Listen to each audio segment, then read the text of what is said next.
إن تك مثقال حبة من خردل فتكن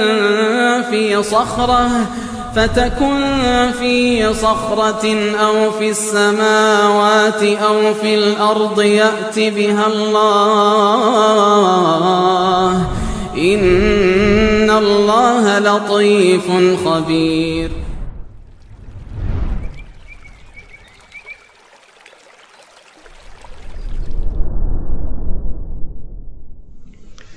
بسم الله الرحمن الرحيم. السلام عليكم ورحمة الله وبركاته.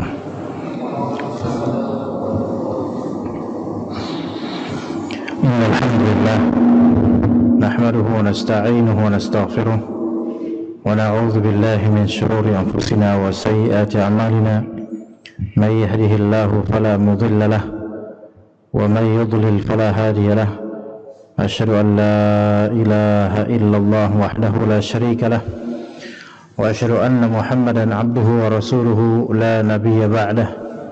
قال الله تعالى في كتابه الكريم يا أيها الذين آمنوا اتقوا الله حق تقاته ولا تموتن إلا وأنتم مسلمون. يا أيها الناس اتقوا ربكم الذي خلقكم من نفس واحدة وخلق منها زوجها وبث منهما رجالا كثيرا ونساء واتقوا الله الذي تساءلون به والأرحام إن الله كان عليكم رقيبا.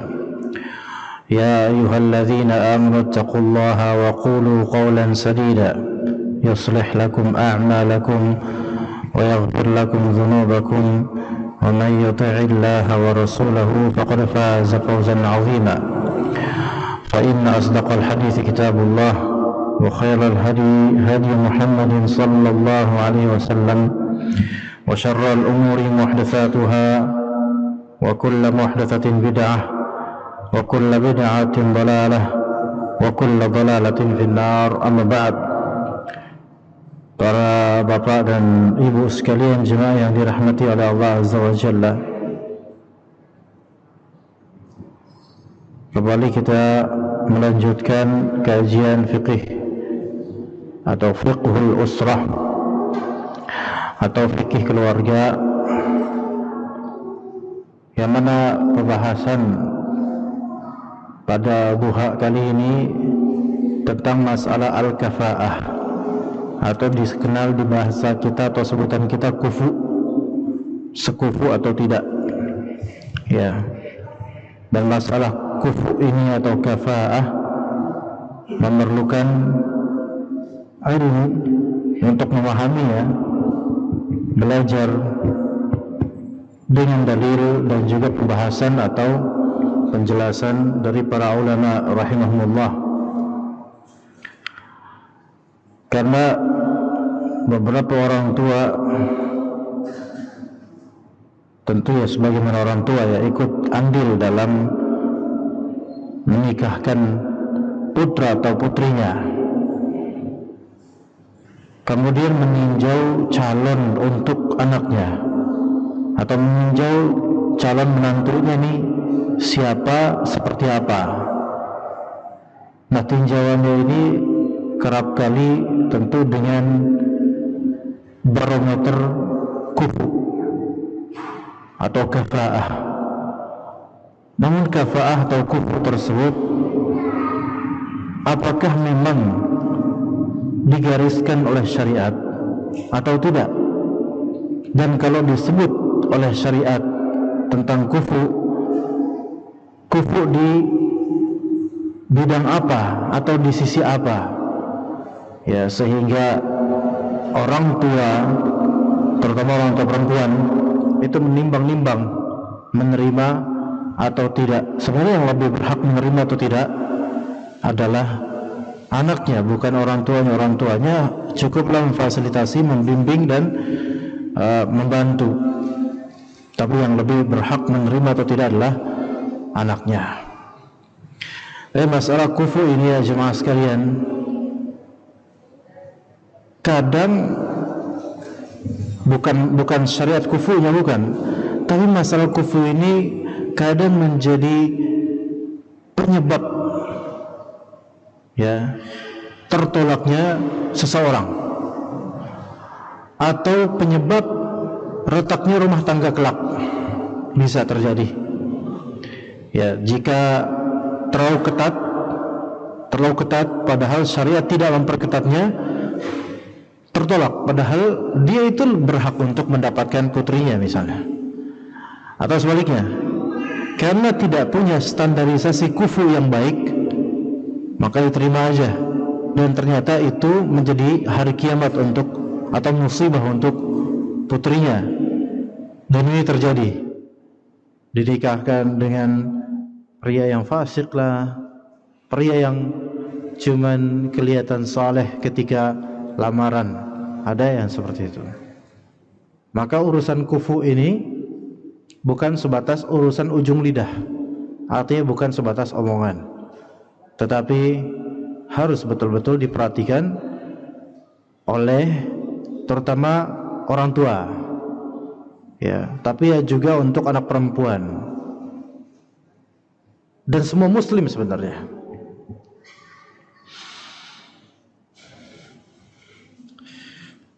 Masalah seperti ini, ikhwan, boleh sedikit sebelum masuk ke dalam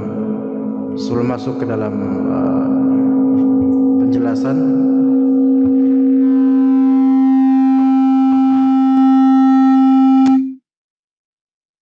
Dalam penjelasan ya, tema kita. Kadang kita lewat atau dekat dengan masjid Al-Azhar Sumarekon. Disederhanakan aja suaranya seperti tadi mungkin.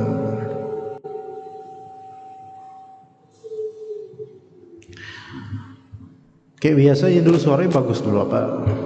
Ini kedengaran enak jemaah? Atau kurang? Jangan terpaksa. Hah?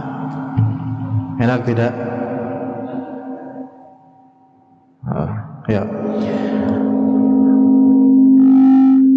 Tahun 2017 atau 2018 itu anak punya kajian rutin di Masjid Al-Azhar Sumarekon itu. Dan banyak sekali ketika itu pemuda, Masya Allah, pemuda dan pemudi, ya, sampai memenuhi masjid, Masya Allah. Mereka puasa Senin Kemis, buka puasa di masjid, Masya Allah. Semangat yang luar biasa, yang kok sekarang setelah pandemi itu seperti kurang, atau mereka tidak ada gitu, entah kemana. Nah, sungguh kajian-kajian seperti ini mereka butuhkan, ya, fikih tentang pernikahan. Bahkan boleh jadi kewajiban bagi mereka atau atas mereka untuk mempelajari fiqhul usrah sebelum menikah. Wajib bagi laki-laki maupun perempuan mempelajari fiqhul usrah sebelum menikah. Jika tidak, maka dia berdosa, benar berdosa, karena dia mengamalkan nikah tanpa mengilmui, dan betapa banyaknya orang seperti itu. Termasuk pula bapak-bapak, ya, walinya nggak pernah mempelajari tentang fikih keluarga, padahal sudah berpuluh tahun berkeluarga. Karena kata mereka, pernikahan itu adalah amalan terpanjang, tetapi untuk mempelajari fikih keluarga mereka malas, ya.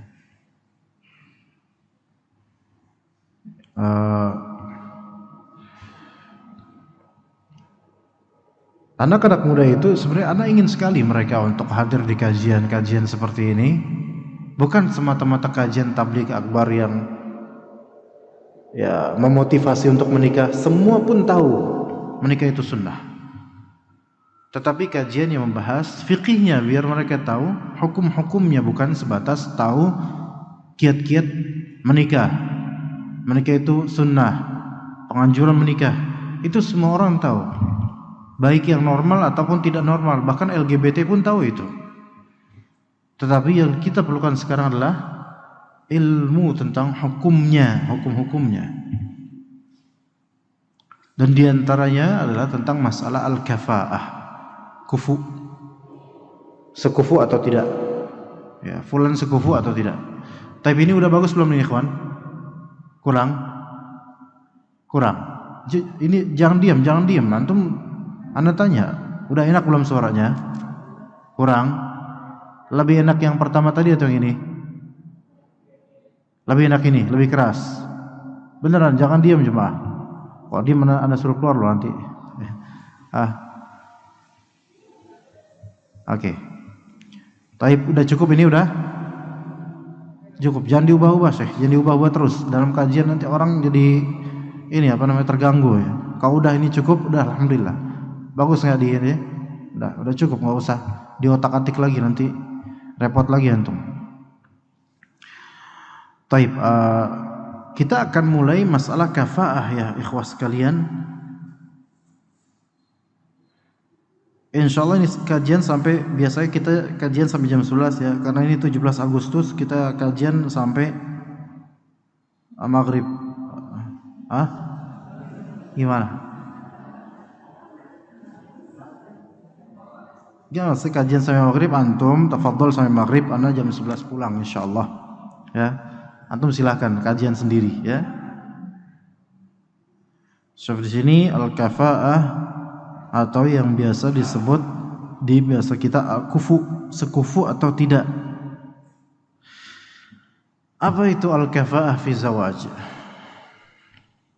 Atau kita bahas dulu pembahasan beberapa poin. Pertama, apa itu kufu? Nah itu satu. Apa itu kufu? Nanti akan jelaskan apa itu kufu. Ya. Kemudian yang kedua kita akan membahas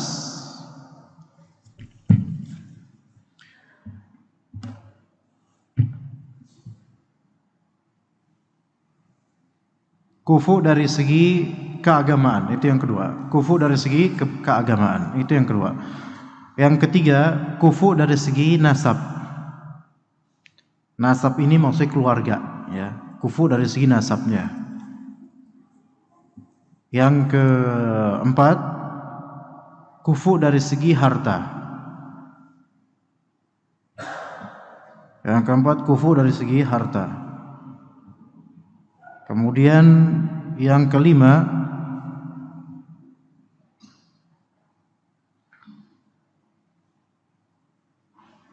kufu dari segi pekerjaan. Itu dulu. 5 hal. Kita kenal dulu apa itu kufu atau kafa'ah. Ya. Kafa'ah secara bahasa maknanya kecukupan atau kesamaan, gitu. Ya. Kecukupan atau kesamaan. Makanya kata Nabi sallallahu alaihi wasallam, man sana'a ilaikum ma'rufan fakafi'uhu. Siapa yang memberikan kepada engkau sesuatu yang kebaikan, maka balaslah dengan hal yang mencukupinya, pembalasan yang mencukupinya, gitu loh. Ya. Juga kafa'ah atau kufu itu bisa juga artinya kesamaan. Walam yakul lahu kufuwan ahad. Tidak ada yang sama seorang pun kepada Allah Azza wa Jalla. Ya, itu maknanya. Adapun secara syar'i di sini kafa'ah, maka maknanya adalah kafa'ah dalam zawaj ya, kafa'ah dalam pernikahan maknanya adalah an yakuna az-zawju musawiyan liz-zawjah fil manzilah. An yakuna az-zawju musawiyan liz-zawjah fil manzilah, yaitu suami sama atau setara dengan istri dari segi derajat. Suami setara dengan istri dari segi derajat. Jadi yang harus dipertimbangkan adalah suami, dan yang harus mempertimbangkan adalah istri. Dipahami baik-baik. Ini masalah kufu. Yang dipertimbangkan adalah manzilah suami, yang mempertimbangkan adalah istri dan keluarganya. Apa maksudnya? Yang mencari dan mempertimbangkan kufu atau tidaknya orang ini adalah istri dan keluarganya. Adapun pria yang mau nikah itu bebas, karena pria itu pertama dia qawwam, pemimpin bebas untuk milih siapa yang mau jadi bawahannya. Dan yang kedua, pria diberikan pembolehan untuk menikah lebih dari satu. Arti kalau istri pertama mungkin dia kurang merasa cocok, tapi nggak mau dia talak, maka pindah, dia nikah lagi istri kedua, bisa. Itu bisa sah secara dalam Islam. Tapi kalau perempuan hanya satu, suami, maka yang betul-betul memperketat pertimbangan kufu atau tidaknya calon adalah pihak istri saja.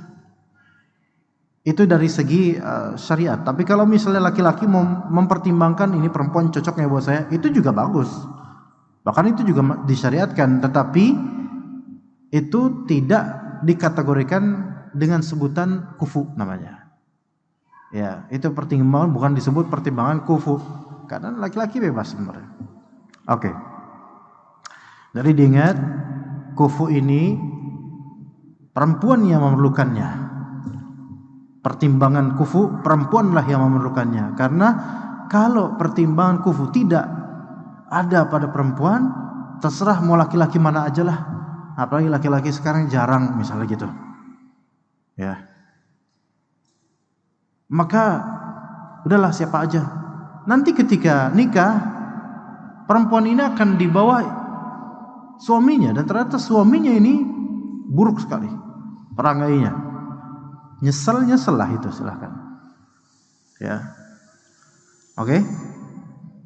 Jadi pertimbangan kufu ini istri atau keluarga istri, tapi harus pertimbangan yang syar'i, bukan pertimbangan dengan hawa nafsu duniawi. Oke, baik. Jadi itu kita sudah paham makna al-kafa'ah atau al-kufu, ya. Baik, sekarang yang pertama, al-kafa'ah fid din. Pembahasan kedua. Kufunya dari segi keagamaan. Din di sini maksudnya keagamaan. Ya, keagamaannya si pria. Maka dikatakan oleh para ulama, tu'tabarul kafa'atu fid din. Sekufu dari segi agama itu dijadikan sebagai pertimbangan, harus dijadikan dan wajib dijadikan sebagai pertimbangan. Fala yakunul fajiru wal fasiqu kuf'an li'afifatin. Maka pria yang fajir, pria yang fasik itu tidak boleh disetarakan sekufu dengan afifah, perempuan yang menjaga rasa malunya, perempuan yang salihah, nggak boleh. Ya, Pak, jangan ngumpul di sana, Pak. Mohon ada yang kesini, ada yang di store kesini, Pak. Sebagian di sini, nanti numpuk semuanya. Saya khawatir pangku-pangkuan nanti repot. Ya, ke sana, Pak, tolong, Pak. Atau ada yang baru-baru mungkin di sana. Di sana masih kosong. Daripada diisi makhluk astral, mendingan jemaah haji yang isi, manusia yang isi. Jadi jangan sampai seorang akhwat yang salihah itu nikah dengan ikhwan yang fasik. Ini tidak boleh. ditegaskan secara kesepakatan mazhab fikih yang 4. Oleh karena itu wajib atas perempuan, akhwat ya, ummahat, atau walinya atau keluarganya, ketika ada pria atau ikhwan datang menyatakan minatnya, wajib atas mereka, keluarga ini atau minimal istrinya, perempuan ini, mempertimbangkan apakah pria ini sekufu dari segi agama. Bagaimana sih gambarannya, ceritanya bagaimana gitu. Apakah berarti kalau misalnya perempuan ini fajirah, fasik, perempuannya fasik, laki-laki fasik juga, nikah mereka sah atau tidak? Iya sah, karena mereka mencocoknya ya udah ketemu dengan yang satu aliran. Ya. Contoh misalnya akhwatnya, perempuannya pang, laki-lakinya pang juga, nikah sah nggak dalam Islam? Sah. Boleh? Ya boleh. Ya emang udah cocok dah. Tapi kalau misalnya perempuannya pang, laki-laki metal, boleh nggak? Ya boleh. Yang nggak boleh pang sama metalnya, tapi nikahnya tafadhol. Sekarang kalau misalnya perempuannya pang, laki-lakinya ikhwan, pengajian, murid Ustadz Kibar senior, garda pertama. Ustadz Kibar dicolek, dia yang bakal ngehantem orang itu misalnya. Wah ya paling masya Allah. Taib dalam Islam ini sah atau tidak? Sah. Boleh? Boleh. Istri pang loh. Ya. Iya. Suaminya salafi. Iya, salafi yang kuat, kenceng dan suka mentahdzir orang. Tapi istri enggak ditahdzir sama dia. Kira-kira gimana? Sah? Iya sah. Malah mungkin itu perempuan itu akan taubat mungkin ya, kalau laki-lakinya ini bisa mendidiknya. Tapi kalau misalnya ceritanya begini, akhwat sudah ngaji, ya semangat ngaji, alhamdulillah, maka dijodohkan sama orang tuanya sama ikhwan yang belum ngaji, nggak bisa ngaji, dan sholat pun bolong-bolong. Gimana? Boleh nggak menikahkan perempuan ini dengan laki-laki tersebut? Tidak boleh. Tapi kalau mereka menikah, sah atau tidak? Sah. Oke. Selama rukun-rukunnya terpenuhi. Ya. Kecuali kalau perempuan tersebut dipaksa oleh orang tuanya dan sebenarnya dia tidak ridha, maka pernikahan tidak sah. Namun ajaib kalau misalnya ada akhwat salafiyah, ya, salafi, rajin ngaji, lah lebih tertarik kepada yang awam yang nggak pernah ngaji. Ini namanya downgrade, ya. Ini namanya tidak memperhatikan kufu haram, nggak boleh, berarti melanggar. Walaupun nikahnya sah, konsekuensi berat nanti buat perempuan itu. Tapi ya, karena kalau Allah beri hidayah ya kita nggak tahu ya. Tapi tetap sah ya. Ada seorang ummahat janda, atau mungkin bukan janda, mungkin bukan ummahat, akhwat muda, ya. Dan ini bisa terjadi kasus ini di antara kita. Akhwat ini kemudian dilamar, nazar, diajak nazar oleh seorang ikhwan yang sudah punya istri. Ya, oke? Paham sampai sini ikhwan? Akhwat masih bikr, perawan. Diajak nazar oleh seorang ikhwan yang sudah punya istri. Dan tertarik ikhwan tersebut. Ya, kata ikhwan tersebut, "Will you marry me?" Ya. Kata akhwatnya apa? Khamsha khamnita. Ya. Apa artinya? Terima kasih. Korea. Maksudnya terima kasih. Apa? Syukran. Enggak. Antum sudah punya istri. Afwan, enggak mau. Tapi haknya dia boleh menolak tafadhol kalau memang dia khawatir kalau ini punya istri nanti takutnya dianggap pelakor lah, ginilah. Oke, taib. Namun kemudian ada pria yang ngaji enggak dan mungkin fasik dan enggak jelas orang ini dari mana. Tapi ternyata si akhwat ini naksir, padahal sudah ngaji. Naksir dengan pria tersebut karena putih, jangkung, tinggi, mata agak sipit, mirip dengan tokoh Korea yang dia suka di drakor. Pertanyaannya, ini bisa terjadi nggak jemaah? Iya, bisa terjadi, happening between us. Antara kita, antara ikhwan pengajian, ikhwan dan akhwat pengajian bisa terjadi. Karena sekarang akhwat pengajian yang muda-muda banyak yang suka drakor. Karena baru hijrah. Bukankah hijrah ke Habasyah, bukan hijrah ke Madinah, hijrah ke Seoul. Banyak hijrah. Ya, tapi masih hobi ngedrakor. Bahkan mengidolakan beberapa, enggak tahu namanya apa, tongseng apa enggak tahu namanya apa ya. Nama-nama itulah pokoknya. Ya, tongseng itu makanan ya. Nah, jadi apa? Ada beberapa, jangan diotak-atik saya, jangan diotak-atik, cukup. Nanti anak marah loh, nanti anak ngambek pulang nih lama-lama nih. Iya.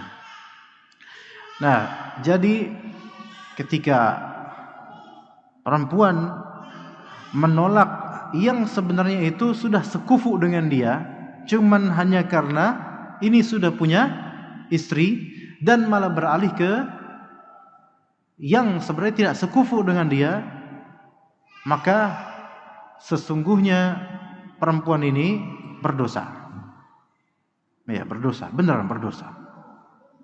Karena masalah kufu ini juga wajib. Kufu dalam apa? Dalam masalah agama. Ya, dalam masalah agama. Begitu ikhwan.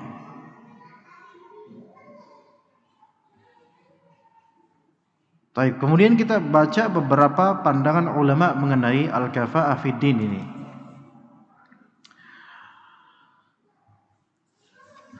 Kenapa kufu dalam beragama itu menjadi kewajiban? Karena li'anna al-fasiqa mardhulun mardudus syahadah war riwayah. Karena orang fasik itu tertolak persaksiannya sebenarnya. Orang fasik tidak aman. Kita tidak bisa merasa aman dari segi jiwa dan juga harta, nggak bisa merasa aman.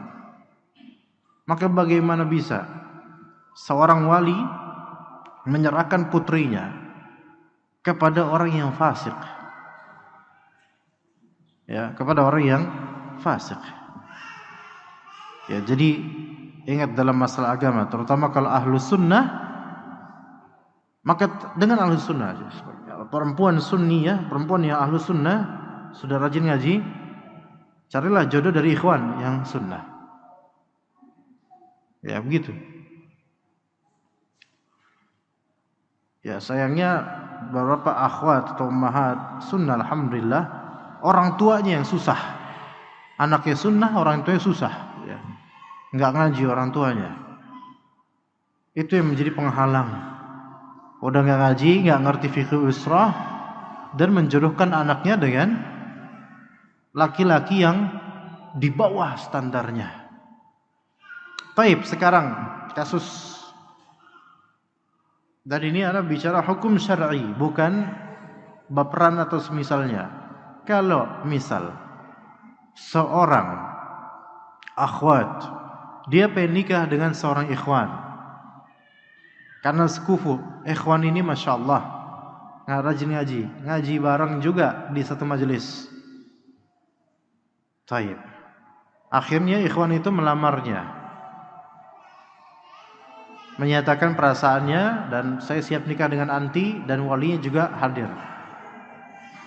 Walinya nggak mau. Kamu harus kamu harus nikah sama selain sawah. Tahu sawah? Salafi Wahabi. Jangan nikah sama sawah ya. Nikah sama yang lain lah. Bapak pokoknya nggak ridho kamu nikah sama yang jenggotan cingkrangan. Kamu nikah sama Pak Fulan itu, dia kaya, keturunan orang-orang hebat, pekerjaannya direktur. Kalau kamu main jenggotan, main cingkrang, paling herbal ujung-ujungnya, gitu. Ya, udahlah, ayo. Taib. Apakah ketika perempuan ini mengikuti saran bapaknya, itu berarti dia berbakti sama bapak? Tidak. Karena bapak ini memerintahkan sesuatu yang munkar dalam Islam. Di mana letak kemunkarannya? Satu, menolak yang sekufu. Dua, malah justru merekomendasikan yang di bawah kufunya. Ini kemunkaran. Dan kita tidak boleh mentaati orang tua dalam masalah kemunkaran. Pahami baik-baik. Perempuan kadang-kadang suka terombang-ambing, akhirnya terbius ikut dan nyeselnya nanti. Nyeselnya nanti setelah nikah, dia nggak bisa bergerak untuk ngaji lagi karena dilarang sama suaminya. Akan cekcok. Ya, gara-gara itu. Apa yang perlu dia lakukan kalau memang kalbunya udah betul-betul berazam pengen nikah sama si ikhwan ini, pengen nikah sama sesama ahlu sunnah atau orang yang mungkin sekufu atau di atasnya, maka minta sama Allah Azza wa Jalla. Bahkan secara hukum syar'i, bapaknya itu si wali ini yang menghalang-halangi itu boleh diganti perwaliannya dalam Islam. Mungkin kakeknya yang paham, ya. Nggak mau juga karena sama-sama satu aliran, maka cari yang lain. Kalau satu keluarga nggak ada yang mau, adukan ke KUA, ke hakim. Nikah di KUA, iya. Nikah di KUA dan beritakan alasannya kenapa. Nah, ya. Ternyata KUA-nya juga pro dengan wali-walinya. Nah, ini kelar hidup lo udah susah nih kayak gini. Iya. Tapi mudah-mudahan nggak ada yang seperti ini. Kesian akhwat yang seperti ini, kesian karena seluruh keluarganya nggak mendukung. Nauzubillah min dzalik. Begitu ya, akhwat. Nah,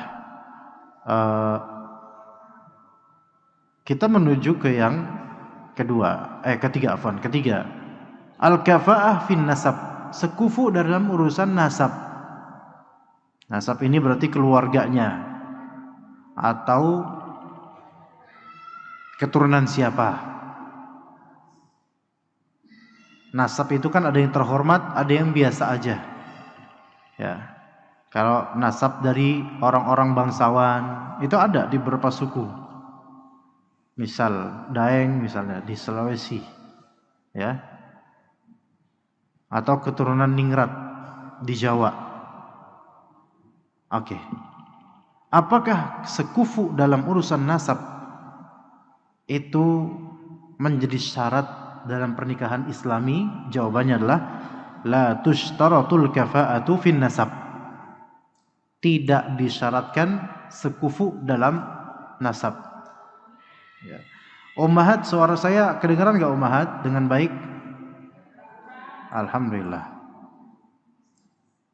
Tidak disyaratkan sekufu dari segi nasab, tidak syarat. Ya. Ini mazhab Maliki dan banyak dari ulama, sebagian ulama salaf juga mengatakannya.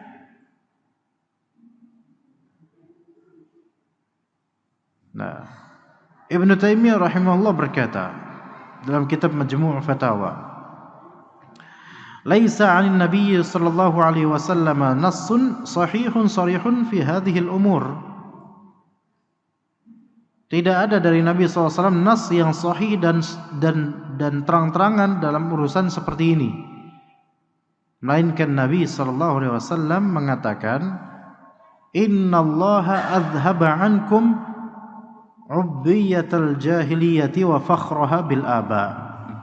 Sesungguhnya Allah Ta'ala telah menghilangkan dari kalian keburukan jahiliyah, keburukan sikap jahiliyah, karakter jahiliyah, watak jahiliyah telah Allah hilangkan dengan syariat. Wa fakhraha bil aba, dan sikap suka membangga-banggakan nenek moyang. Ya. Suka membangga-banggakan nenek moyang. An-nasu rajulan. Manusia itu ada dua. Manusia itu ada dua. Barrun taqiyyun karimun 'ala Allah. Manusia yang baik, bertakwa dan mulia di sisi Allah. Wa fajirun syaqiyyun hayyinun 'ala Allah. Dan yang kedua, manusia yang fajir, kemudian syaqi, sengsara, dan rendah di sisi Allah. Itu dua macam manusia.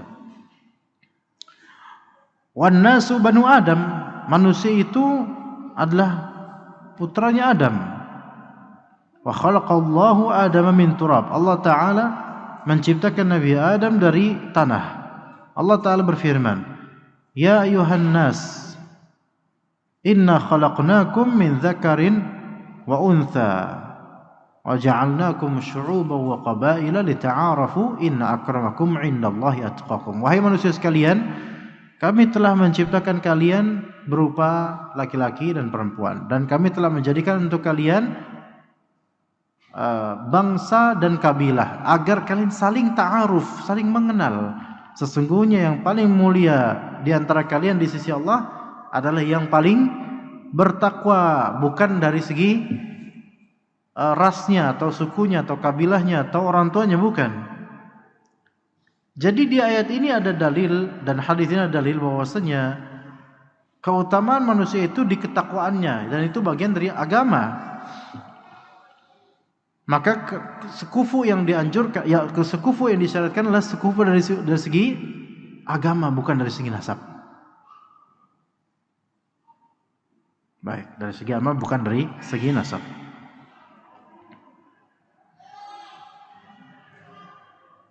Maka dengan ini dalam Islam, kalau keturunan ningrat Jawa perempuan, ya, keturunan ningrat Jawa, apakah boleh nikah dalam Islam, ya dalam Islam, apakah boleh nikah dengan tukang cilok? Dosa enggak dia nikah dengan tukang cilok? Tukangnya bukan bos cilok. Ayo jawab Pak. Tukang cilok ada enggak di sini? Dalam Islam boleh. Ya, dalam Islam boleh. Boleh enggak? Boleh. Selama tukang ciloknya memang bertakwa, ya enggak apa-apa. Ya. Baik. Kalau misal dan ini yang terjadi di kalangan ningrat, di kalangan orang-orang kaya, di kalangan itu, maunya yang sekufu dari segi apa? Nasab. Pokoknya ada akhirannya harus ada nama nasab ini. Enggak berarti kamu telah mengkhianati kebiasaan keluarga kita. Wah, ini namanya jahiliyah. Bahkan di banyak keluarga yang mengklaim keturunan dari keluarga Nabi SAW, itu mengharamkan secara uruf, mengharamkan pernikahan di luar syarifah atau di luar syarif, di luar habib, atau minimal sesama Arab Indo lah, jangan sama Indonya. Ngerti nggak maksudnya? Dia apa namanya? Ahmad Al-Fulani, ya salah. Al-Fulani ini marga Habib. Ya. Punya putri. Putrinya kemudian nikah sama Samsul Bahri. Indonesia, orang Lamongan misalnya. Samsul Bahri Al-Lamonggani, ya. Ya. Orang Indonesia, mukanya muka kampung Indonesia. Lalu kemudian dicengin sama keluarganya, bahkan gak pada ridho. Kenapa kok nikah sama, bahasa mereka ahwal, bahasa mereka itu orang non Arab gitu loh. Kamu kenapa? Ntar yang lahir nanti gimana bentuknya gitu. Emang dikira yang lahir apaan? Kan orang juga berbentuk bahkan mungkin cakep, Arab Indo juga insya Allah. Nggak ada keluar kemudian lahir kecombrang, enggak, keluar lahir ya orang. Tapi ada yang seperti itu benar, dan emang itu banyak kayak gitu di Indonesia, banyak tuh mereka itu. Seolah-olah kita itu jadi rendah gitu di mata mereka. Ini ta'assub dan ini jahiliyah. Nggak peduli walaupun merasa keturunan dari keluarga Nabi SAW. Jahiliyah dari segi apa? Kelakuan ini seperti jahiliyah. Maka Anda punya murid ikhwan. Anda punya murid seorang ikhwan, Masya Allah beliau itu keturunan Habaib juga beliau. Habib yang Sunni, Masya Allah. Ya, dan beliau Masya Allah famnya itu, fam Habaib, nggak perlu kita sebut nama karena ini menyinggung juga ras atau suku. Tapi famnya Habaib, fam dari Habaib. Ternyata istrinya orang Indo Tulen. Dan beliau juga punya adik perempuan nikah sama laki-laki Indo Tulen. Dan beliau punya abang, kakak juga, Habib juga semua. Nikah sama Indo Tulen. Itu dimusuhin sama keluarga besar. Karena seperti menghancurkan tirah, menghancurkan nasab. Masya Allah. Dan beliau akui ta'assub dan juga jahiliyah di situ masih banyak di keluarga besarnya, bukan keluarga rumah dia. Keluarga rumah dia Masya Allah. Nah, ini yang Rasulullah SAW sebenarnya khawatirkan. Allah telah menghilangkan dengan syarat ini, menghilangkan sisi buruk jahiliyah dari kalian dan membangga-banggakan nenek moyang. Allah hilangkan dengan apa? Dengan tidak menjadikan nasab itu sebagai kufu untuk perempuan. Enggak mesti. Yang terpenting apa? Keagamaannya. Iya. Nasab enggak mesti. Jadi kalau misalnya jemaah ikhwan nih, ya, ada di antara antum bujangan, ya, atau duda, atau sudah menikah tapi pengen lagi. Kemudian antum biasa, pekerjaannya biasa, nasabnya nasab biasa. Nama fam antum apa, keluarga antum apa namanya? Bin siapa? Bin enggak enak Pak nyebutnya Pak, malu. Nama bapak saya enggak enak didengar. Ya udahlah, oke lah. Ningrat bukan? Enggak, darah biru bukan? Merah Pak. Baik. Nikah mau sama siapa? Itu Fulanah binti Fulan, yang mana beliau anak pemilik perusahaan Fulan, kaya, tajir, dan dari keturunan yang dihormati. Pertanyaannya, boleh nggak dia kemudian mengajukan lamaran kepadanya? Boleh? Boleh nggak Pak? Hah? Antum dengar nggak tadi ucapan anak, cerita anak? Boleh atau tidak? Boleh? Boleh. Kemudian ternyata perempuan tersebut suka, walaupun antum orang biasa. Sah nggak nikahnya kemudian? Sah nikahnya. Apakah ada kesalahan syar'i di sini? Tidak ada kesalahan syar'i, boleh. Ya. Itu harus diperhatikan. Karena yang akramakum indallahi atqakum. Ibnu Qayyim rahimahullah dalam Zadul Ma'ad mengatakan, "Falladhi yaqtadhihi hukmuhu sallallahu alaihi wasallam i'tibaru ad-din fil kafa'ati aslan wa kamala." Maka yang menjadi konsekuensi hukumnya Nabi sallallahu alaihi wasallam adalah mempertimbangkan keagamaan dalam urusan sekufu, baik dari segi basic dasar ataupun dari segi kesempurnaan agama. Fala tuzawwaju muslimatun bikafirin, maka tidak boleh menikahkan seorang muslimah dengan seorang pria yang kafir. Ini tidak sah nikahnya. Wala afifatun bifajirin, dan tidak boleh juga menikahkan seorang perempuan yang terjaga dinikahkan dengan seorang laki-laki yang fajir, itu tidak boleh, walaupun sebagian ulama mengatakan tetap sah, kecuali kalau perempuan tersebut merasa dipaksa, maka tidak sah nikahnya. Ingat, perempuan kalau dipaksa nikah dipaksa, itu tidak sah nikahnya. Biasa dipaksa sama walinya. Walam ya'tabirul Qur'an was sunnatu fil kafa'ati amran wara'a dzalik. Al-Qur'an dan As-Sunnah tidak mempertimbangkan dalam urusan kafa'ah perkara selain agama. Fa innahu harrama 'alal muslimati nikahaz zanil khabith.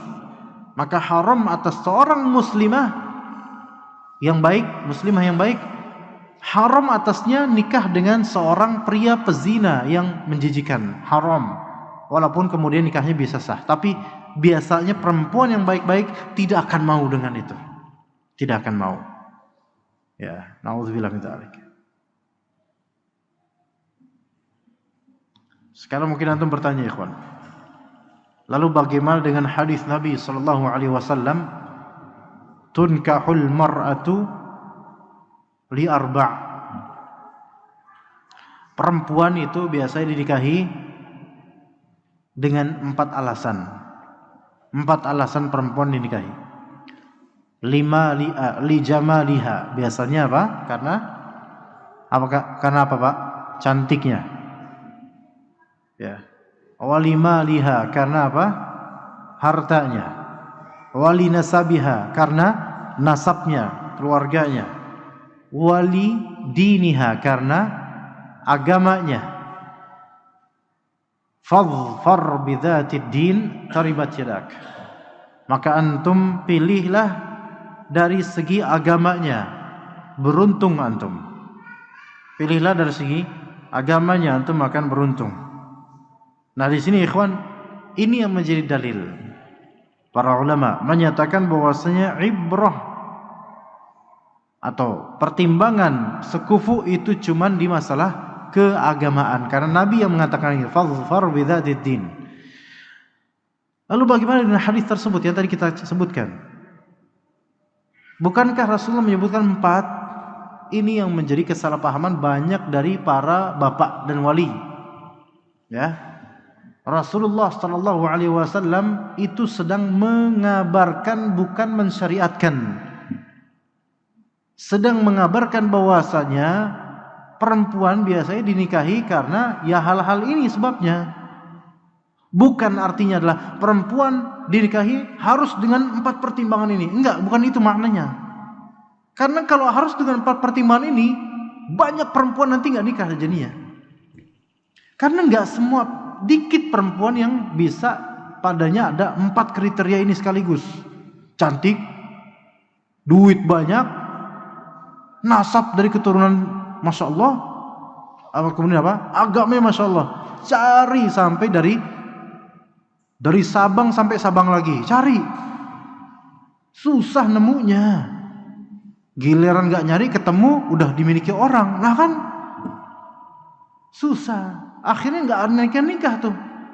Ini kadang-kadang seorang bapak kayak gitu tuh. Saking waspadanya, takut putrinya salah pilih, akhirnya harus astagfirullah. Seorang bapak menghalangi putranya. Putranya dihalangin. Kalau putri dihalangin mungkin ada pertimbangan. Ini anak laki-lakinya, bapak bilang, kamu jangan nikah dulu, atau jangan nikah sama fulanah. Kamu pokoknya harus benar-benar, kamu kan penuntut ilmu, atau kamu kan ustadz, jangan sembarangan pilih perempuan. Betul, itu benar kalimat. Tapi kemudian kamu harus pertimbangkan, pertama cantik apa enggak itu calon istri kamu. Kemudian hartanya. Jangan nikah sama perempuan miskin, ntar kamu ketularan miskin. Dan yang ketiga, nasabnya, lihat orang tuanya. Yang keempat, agamanya. Taib. Mana yang semestinya dipilih? Agamanya saja. Urusan apa tadi? Cantik. Oh, kalau cantik ya saya juga pilih itu ya, cantik ya sih ya. Masa antum ada nggak di antara antum pengen nikah sama perempuan nggak cantik? Ah, nggak usah yang cantik-cantik lah, yang jelek aja biar apa? Nggak ada laki-laki kayak gitu, ikhwan. Coba kalau anak tanya dari bapak ujung sana sampai bapak ujung sana, ditanya voting, apakah anda ingin menikahi wanita yang tidak cantik sama sekali? A, iya. B, tidak. C, wallahu alam. D, iman kepada qada wal qadar. Pasti maunya saya yang cantik. Itu laki-laki, beneran laki-laki gitu, normal. Ya, nggak ada laki-laki bercita-cita saya pengen nikah sama perempuan berewokan, nggak ada. Semua pengen yang cantik, wajar. Dan perempuan juga rata-rata mempercantik diri supaya laki-laki suka padanya, supaya suami suka padanya. Itu wajar, semua itu wajar, fitrah. Taib. Tapi kalau misalnya memang dia kurang cantik, cuman dari segi apanya, dari segi apa? Agamanya bagus. Pilih ini. Makanya kata Syekh Utsaimin di Syarah Mumti', kalau ada dua pilihan, ya, antum ada dua pilihan nih. Perempuan pertama cantik, namun agamanya kurang. Perempuan kedua kurang cantik, namun agamanya masya Allah. Yang Syekh rekomendasikan yang mana? Yang kedua, yang mungkin dari segi face kurang cantik, tapi agamanya masya Allah. Itu ambil, beneran. Ya. Dan kemudian beliau bilang, adapun kalau misalnya mendapatkan sudah cantik, agamanya bagus, maka itu kenikmatan yang berganda gitu. Ya benar. Alhamdulillah. Ya. Tapi mungkin kalau antum mungkin pikirannya bukan milih yang kedua, pilih dua-duanya. Sungguh pilih dua-duanya, antum akan kesulitan. Di mana kesulitannya? Karena biasanya perempuan yang cantik dan agamanya kurang tidak mau dimadu atau memadukan, nggak mau, rata-rata gitu. Nggak mau dimadu, nggak mau memadukan. Cantik, masya Allah, putih sampai kalau misalnya minum, kelihatan gelasnya. Nah itu masya Allah, cantiknya masya Allah, ya bening masya Allah. Kemudian antum suka, wah masya Allah pokoknya. Agamanya yang kurang. Rata-rata yang seperti ini karena merasa saya tuh udah cantik, saya sudah mendedikasikan kecantik saya ke kamu mas. Masa saya mau dimadu? Enggak, rata-rata enggak mau, enggak bakal mau. Dan antum akan repot dengan itu. Walaupun dia dijadikan kedua. Antum punya pertama, cantik mungkin standar. Soleha, masya Allah, soleha. Siap dimadu, taib. Cari yang kedua, cantiknya saja. Solehahnya enggak. Keagamanya kurang. Sah jadi yang kedua, sah jadi yang kedua. Tapi nanti lihat hasilnya. Susah bisa bersabar. Karena merasa saya ini cantik, udah ngasih ke kamu. Apa kamu masih butuh dengan yang pertama? Lama-lama justru nyuruh ceraikan yang pertama. Dan ini terjadi pada beberapa ikhwan. Sampai menceraikan istri pertamanya. Terjadi pada beberapa ikhwan. Menceraikan istri pertamanya demi istri keduanya yang cantik, padahal kurang agamanya. Karena kurang agamanya itulah dia memprovokasinya. Tuh lihat, itu terjadi pada sebagian ikhwan. Karena kufu di sini. Sebenarnya kufu laki-laki nggak wajib, tapi kufu dari segi agama yang diperintahkan oleh Nabi Sallallahu Alaihi Wasallam. Fadfar bidzati din taribat yadak. Keagamaan. Dari segi laki-laki minta cari perempuan yang juga baik agamanya. Perempuan lebih harus lebih ketat lagi. Iya, dibandingkan laki-laki dalam menyeleksi. Perempuan harus lebih ketat dalam menyeleksi calon imamnya. Iya, sebagaimana imam. Imam itu enggak harus menyeleksi semuanya. Capek, tapi makmum atau jemaah seleksi imam-imam yang bagus. Begitu ya, ikhwan. Ya.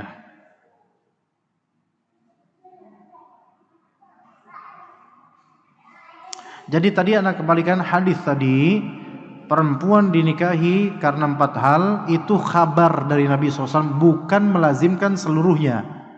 Wahai para bapak-bapak yang punya anak laki-laki, nanti kalau anaknya mau nikah, anjurkan betul-betul dan wajibkan untuk ditekankan di masalah keagamaan calon mantunya atau calon istrinya. Itu dulu. Adapun cantik, masya Allah, alhamdulillah. Kalau cantik relatif, mungkin dia suka dengan cantiknya. Cantik ini bukan hanya wajah, mungkin mengandung warna kulit, mungkin baginya apa yang dia suka dan seterusnya. Makanya Allah dan Rasulnya mensyariatkan adanya nazar. Nazar ini kan untuk melihat secara futuristik ke depannya. Nazar itu kan yang dinazarkan bagian-bagian tubuhnya, beberapa bagian tubuhnya. Makanya jamal, kecantikan perempuan itu juga menjadi ibrah, namun bukan nomor pertama dalam Islam. Ingat ikhwan, cantiknya perempuan yang mau antum nikahi itu ibrah kesekian, mungkin kedua. Ibrah yang pertama, pertimbangan pertama adalah keagamaan dia. Makanya wajar kalau ikhwan mencari misal biro jodoh, mencari akhwat yang siap untuk dinikahi. Kriteria pertama bermanhaj salaf, itu nggak apa-apa. Berakidah Ahlussunnah wal Jamaah boleh, bagus.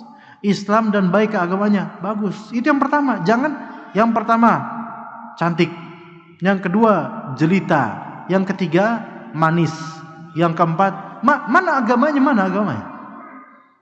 Nyi Roro Kidul pun cantik dia. Ya, mana agama yang pertama. Nah, cantiknya berikutnya. Ya. Maka ketika nazarkan wajah, tangan mewakili gitu. Ya. Baik, kemudian nasab sudah kita bahas. Kemudian berikutnya, kalau umat ada pertanyaan dipersilakan nanti ya di teks atau di tulisan. Ada dalil dari as-sunnah, dari sunnah Nabi SAW, dalil hadis Fatimah binti Qais radhiyallahu anha. Ini pernah kita sampaikan entah di sini atau di Masjid Hijau, tapi insyaallah kita bacakan supaya lebih berfaedah. Anna Aba Amr bin Hafs talaqaha al-batta wa huwa ghaib, talaqaha thalathan.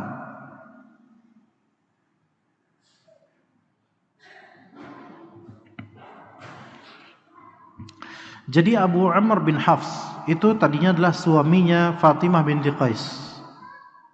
Namun Abu Umar ini ternyata mentalaknya untuk ketiga kalinya. Dan Abu Amr ini mentalaknya tidak langsung ngomong ke Fatimah istrinya, enggak langsung. Fatimah binti Qais ya, bukan Fatimah anaknya Nabi Muhammad SAW, bukan. Melalui utusan. Ini menunjukkan bahwasanya lafal talak boleh dititip. Ya, boleh dititip. Baik melalui lisan orang atau melalui tulisan. Ya, misal seorang suami bilang ke temannya, tolong bilang ke istri saya nanti di rumah kalau ketemu, saya telah mentalak dia, maka sah talaknya. Kemudian di hari berikutnya baru disampaikan ke istrinya oleh wakilnya itu. Pertanyaan ana, keabsahan talak dimulai dari kapan? Apakah dimulai dari ketika dia mengucapkan kalimat talak? Keabsahan talak dimulai dari kapan? Apakah dimulai dari ketika hatinya meniatkan ini talak? Satu. Atau dua, ketika lisannya mengucapkan talak? Atau ketiga, ketika kabar talak itu sampai ke telinga istrinya? Mana permulaan masa iddah talak? Ayo, fadhal. Faham enggak pertanyaan ikhwan?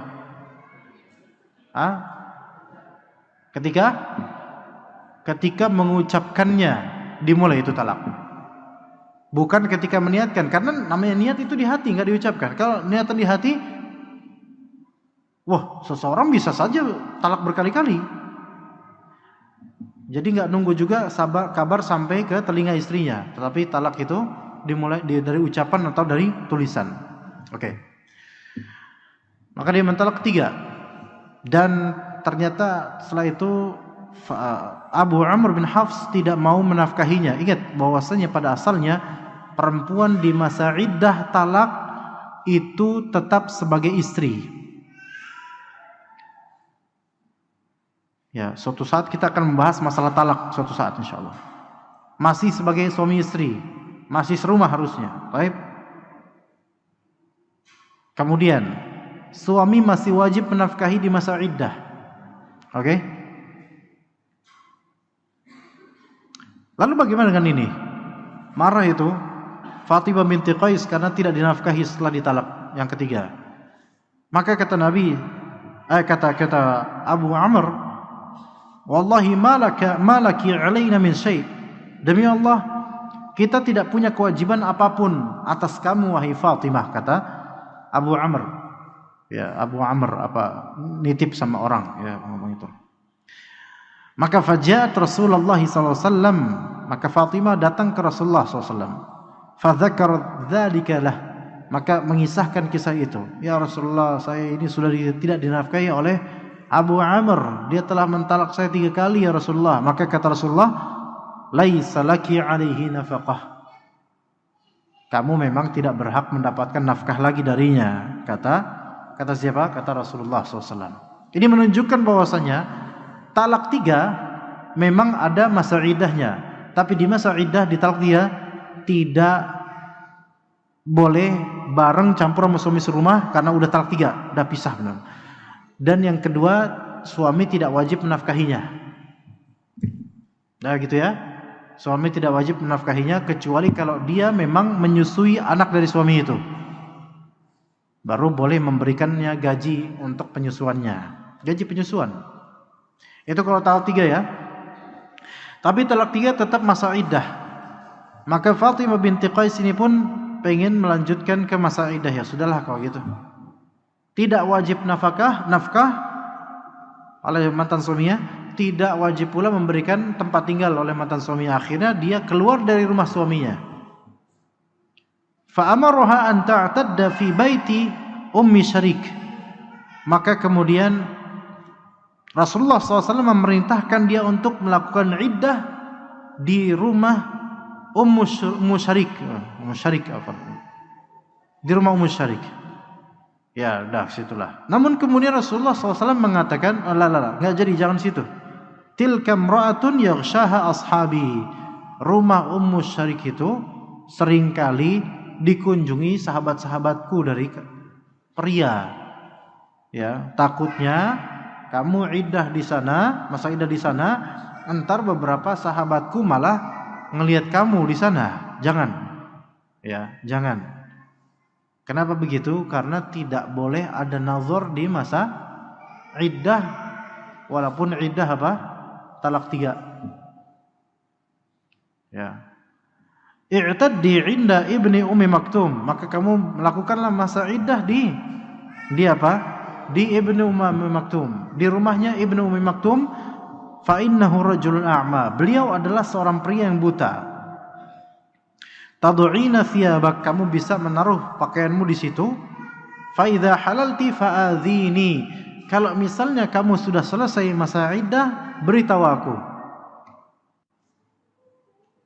Ya, ikhwan di sini ini kisah ini ibrahnya banyak, pelajarannya banyak, dan perlu jadi contoh buat kita.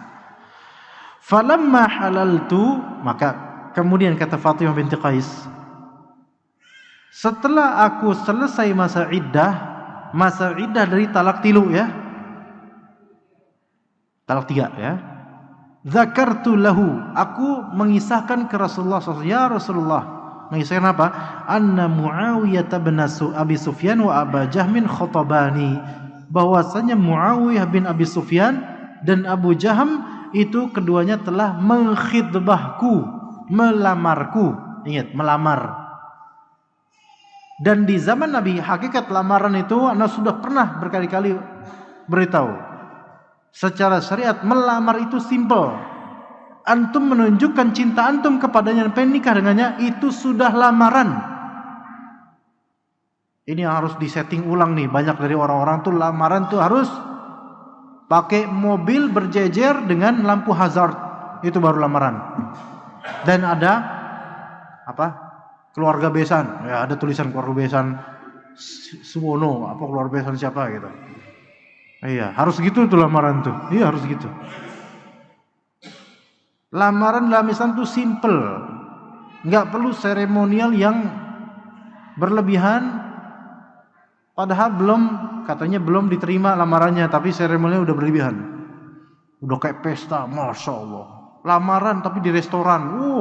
Habis duit buat lamaran, ditolak habis itu. Kan kesel kan? Ya. Sebenarnya tuh kita, ini. Antum nazar, ta'aruf, sambil nazar, sebelum pulang, lamaran. Itu lamaran bisa, benar, itu lamaran secara syar'i. Dan ketika itu udah statusnya dilamar orang, atau bahasa kita anak pingitan gitu. Atau kalau janda pingitan kayak gitu. Ya, jadi proses gini Pak, ya, antum datang, ya, anak kasih Pak, ya. Antum datang ke rumahnya, ada walinya atau keluarganya, ta'aruf, saling kenal. Memang udah ta'aruf secara tukar biodata mungkin udah ya, tapi ngobrol dikit, nazar, lihat ke wajahnya, telapak tangannya, dan mungkin ikut sebagian ulama berpendapat sebagian ulama rambutnya. Ada yang ulama berpendapat kakinya juga bisa sampai betisnya. Dah cukup, ya nggak usah sampai jauh, nggak usah. Udah. Masya Allah, anti masya Allah, Ana sangat tertarik sama anti. Kalimat Ana sangat tertarik pada anti dalam artian Ana pengen nikah sama anti, atau dengan kalimat sorohatan, Ana pengen nikah sama anti. Ini sudah apa? Lamaran. Ya enggak? Enggak. Kalau antum bilang enggak, berarti emang antum enggak tahu syariat Allah. Enggak tahu bagaimana hadis-hadis Nabi SAW. Itu sudah lamaran. Walaupun orang-orang mengenalnya itu baru ta'aruf, itu lama dengan ngomong. Siapa nama ukhtinya siapa? Ukhti. Kenapa yang di belakang namanya Jupri terus dari pengen ukhti Jupri, enggak mungkin ya. Ukhti siapa namanya?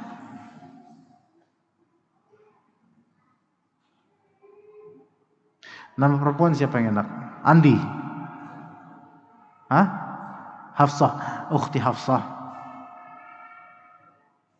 Masya Allah anti. Masya Allah. Allah berikan wajah yang Masya Allah. Pak, putri Anda luar biasa Pak. Masya Allah. Begini Pak, saya tertarik untuk menikah dengan Hafsah. Ini sudah melamar dia. Belum dijawab memang. Jawaban boleh pending, terserah. Yang penting saya sudah menyatakan, Anda sudah menyatakan dulu sini, menyatakan keinginan raghbah untuk menikah dengan seorang perempuan, langsung ngomong sama dia atau melalui walinya, itu sudah namanya melamar. Dah, titik. Dan itu yang dilakukan oleh siapa? Muawiyah dan Abu Jaham. Maka ketika selesai masa iddah, Fatimah binti Qais datang Rasulullah, Muawiyah bin Abi Sufyan dan Abu Jaham keduanya telah melamarku. Gimana tuh memahaminya? Apakah keduanya datang barengan gitu?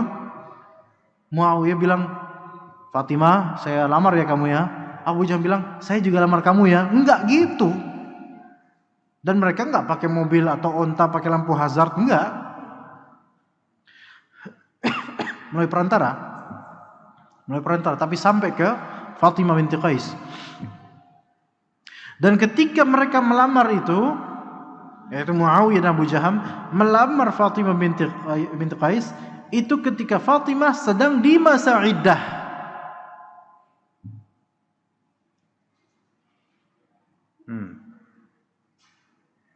Begitu. Gimana dong?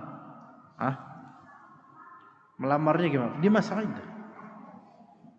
Tapi melamarnya tidak dengan sarahatan, ya, dengan ta'arid, yaitu dengan bahasa-bahasa yang setengah-setengah gitu. Ya. Enggak melamar will you marry me, enggak gitu baca. Dengan wahai Fatimah, sepertinya kamu tidak layak untuk lama-lama sendirian. Nah, ini bahasa yang menuju lamaran. Dan ini lamaran, bahasa lamar, melamar. Iya. Sepertinya kamu itu tidak layak, perempuan sebaik kamu tidak layak untuk lama-lama sendirian. Ini bahasa ta'rid dalam khitbah. Boleh. Ya. Pelajarannya apa di sini, ikhwan? Salaf kita untuk nikah itu punya raghbah yang besar. Keinginan yang besar untuk nikah. Enggak kayak kita diperlama, diperlembek. Entar dulu ya, tunggu sampai umur kalian sama misalnya. Enggak sama-sama umurnya. Tapi itu bisa jadi andalan antum Pak, nanti kalau antum punya anak gadis, ya. Antum tapi pengen nolak ini, calon antum pengen nolak karena enggak sekufu. Antum tanya, Mas, umur kamu berapa Mas? Ya berapa umur dia, misalnya 25 Pak. Oh, umur putri saya 23. Ya bolehlah kalian nanti nikah, tapi tunggu umurnya sama ya Mas ya. Nah itu. Itu insya Allah nggak balik lagi tuh, insya Allah. Ya, itu bahasa lain dari menolak, ya. Nah, salaf kita sampai seorang janda di masa iddah talak ketiganya, 2 sahabat itu menyatakan minat buat dia walaupun secara tidak langsung, dengan bahasa tidak langsung. Kita ini salafi bukan? Ya, kita ini salafi bukan? Mengikuti salaf nggak kita?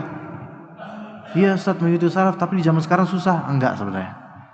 Yang menganggap susah tuh kita dan orang-orang. Sebenarnya nggak susah. Antum kalau menikah, Allah mudahkan insya Allah. Yang susah tuh orang-orang, yang susah tuh tinjauan orang-orang. Nah, apakah suatu aib jika misalnya seorang perempuan ditalak suaminya, kemudian masa iddah selesai? Baru masa iddah selesai sehari, antum datangi dia dan antum lamar dia. Itu aib atau bukan? Aib atau bukan? Dalam Islam aib atau bukan, jemaah? Dan antum punya istri, aib atau bukan? Ayo, berani bilang bukan, istri antum dibalik tirai loh. Bukan aib. Dan ini yang pengen sekali ana ralat. Dan bukan ana sendiri, yaitu semua kaum muslimin, kita sama-sama meralat hal ini. Itu bukan aib. Ya, bukan aib sama sekali. Ya. Seorang menjanda kemudian baru selesai masa iddah, langsung kemudian antum datangi, antum lamar, antum minta, saya tarik sama kamu, saya pengen nikah sama kamu. Bismillah. Menyatakan itu aib bukan? Ayo berani Pak, ayo berani. Berani karena benar, bukan berani karena ada istri di balik tirai, bukan. Bukan aib. Yang menyatakan bahwa itu aib itu hanya tinjauan orang-orang yang ketakutan. Tinjauan orang-orang yang mengikuti pemikiran orang barat.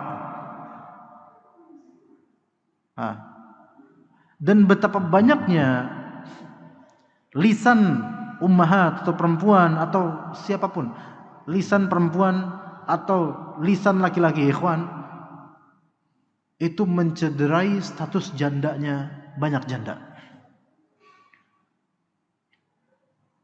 Yang laki-laki membecandai status jandanya seorang janda dengan membicarakannya di majelis, ngomongin tentang dia dan ini buruk sekali. Kemudian yang perempuan juga tidak sedikit yang menganggap tetangganya yang janda itu buruk statusnya karena janda gitu loh. Rata-rata yang kayak gini karena masih punya suami. Coba kalau dia sendiri nanti yang jadi janda, entar ditinggal suami, diceraikan suami, dia ngerasain betapa tidak enaknya status itu. Betapa dia membutuhkan pria, membutuhkan jodoh. Iya. Dan salaf-salaf kita ini, ada perempuan diceraikan atau mati syahid suaminya, masa iddah bergegas mereka untuk menikah dengannya. Begitu ikhwan, itu salaf kita. Iya, ini salaf kita seperti ini. Enggak kayak kita. Oh janda, wih hati-hati janda. Yang ummahat, mas-mas janda kedekat sama dia, janda dia. Nah, karena khawatir. Ya, ini harus dibenarkan mindset. Dan anak sama sekali ya ikhwah dan terutama ummahat dalam masalah seperti ini, karena niatan kita pengen membenahi mindset kaum muslimin, apalagi para pengikut manhaj salaf. Kita tidak takut sama sekali kalau misalnya ada ketersinggungan ummahat kemudian enggak mau lagi ikut kajian anak karena anak kok kayak gini ngomongnya. Enggak, ini adalah Islam. Inilah Islam sebenarnya. Ini adalah salafus saleh seperti ini.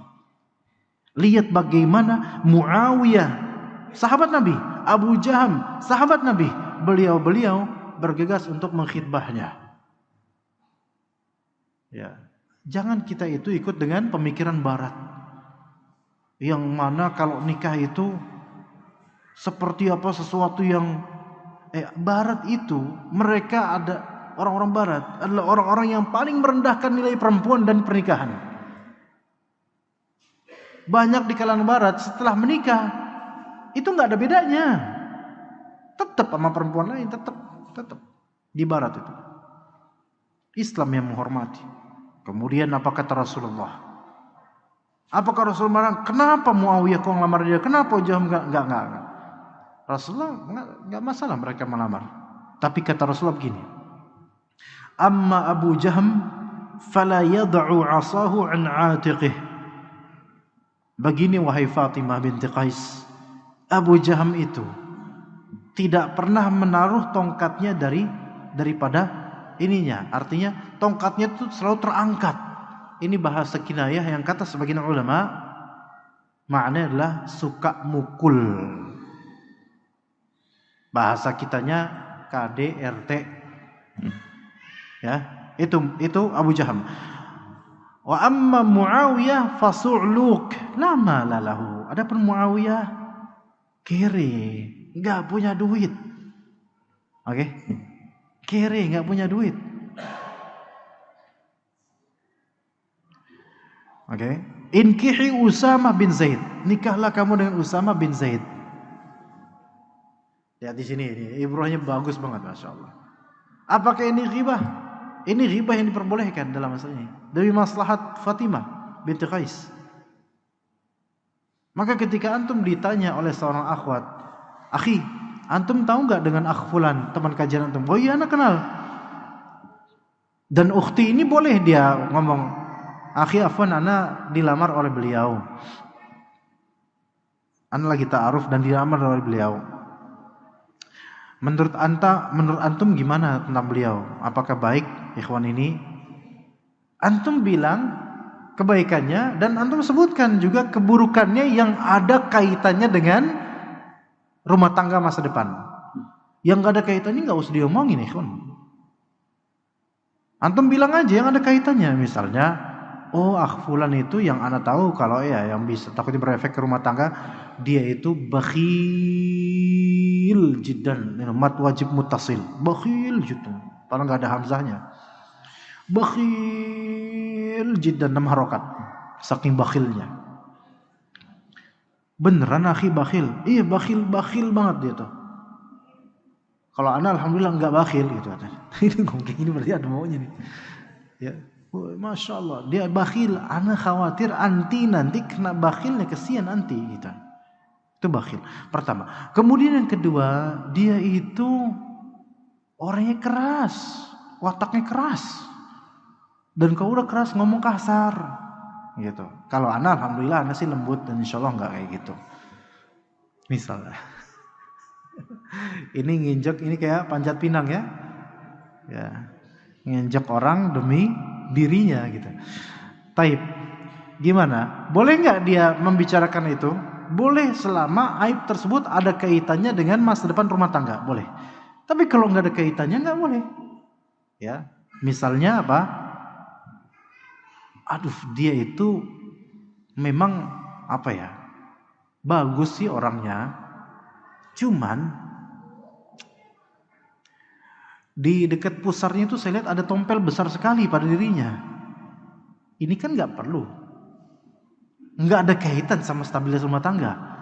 Oh gitu ya akhi ya. Tapi enggak yang lain deh akhi ya. Selain tompel itu nggak masalah insyaallah. Apa ya? Oh gini, di dekat ketiaknya ada bekas kurap. Ini juga nggak ada urusan. Ini nggak ada ibrah di sini. Tapi apa yang bisa berefek pada rumah tangga itu yang diberitahu. Ya.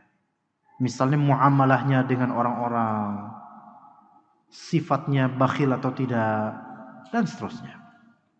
Ini Rasulullah contohkan, boleh. Muawiyah keras, KDRT bisa. Kemudian Abu Jahm, salah kebalik. Abu Jahm keras. Kemudian Muawiyah nggak punya uang. Ini juga ada ibrah bahwasanya seorang pria yang punya pengalaman KDRT boleh kita tidak merekomendasikan dia kepada akhwat-akhwat. Dan kalau misal kita tahu akhwat ada yang mau sama dia, boleh kita sampaikan kepada akhwat ini.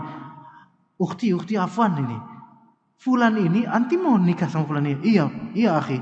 Jangan sama dia. Ana tahu dia tuh kayak gimana. Dia tuh kayak gini.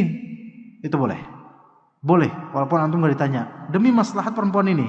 Kalau antum tahu dia belum bertaubat ya, maka antum boleh ngomong gitu. Tapi kalau antum tahu akhi fulan ini sudah bertaubat, maka enggak boleh antum buka masa lampaunya. Ya. Begitu juga dengan masalah bokeh kiri.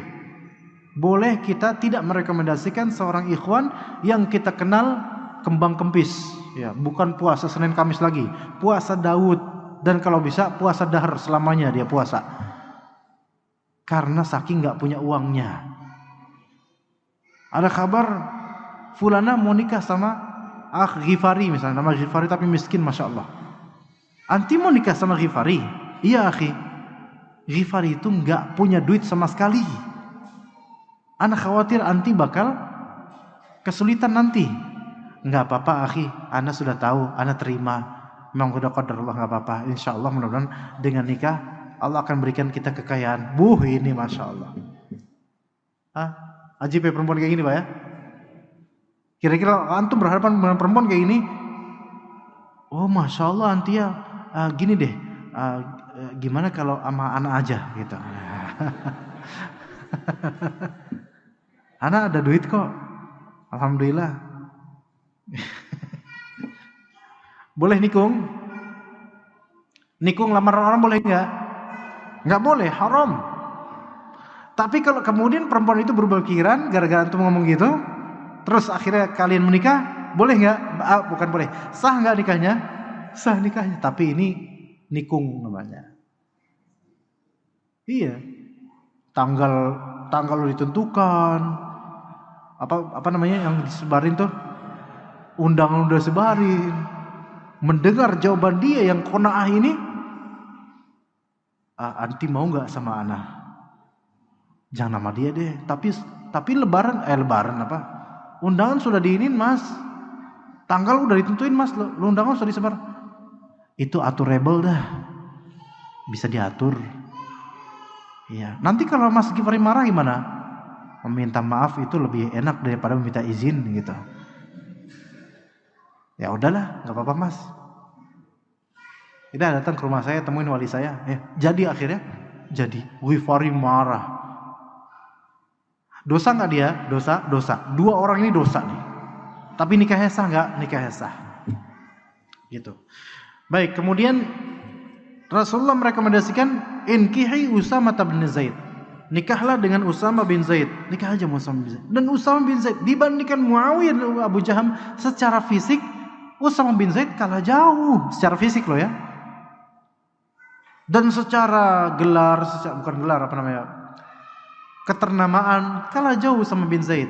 Tapi Rasulullah melihat mungkin dari sini lebih soleh untuk rumah tangga, untuk Fatimah binti Qais. Dan anda nggak tahu sepertinya Usama bin Zaid ketika itu masih bujang atau bagaimana, saya lupa ya. Kalaupun masih bujang, berarti ini bolehnya bujang nikah dengan janda, tidak masalah. Al-muhim tidak masalah Usama bin Zaid dengan bentuk fisik yang tidak seperti Muawiyah dan Abu Jaham. Dan keutamaan Abu Jaham dan Muawiyah itu lebih tinggi dibandingkan Usama bin Zaid di beberapa sisi.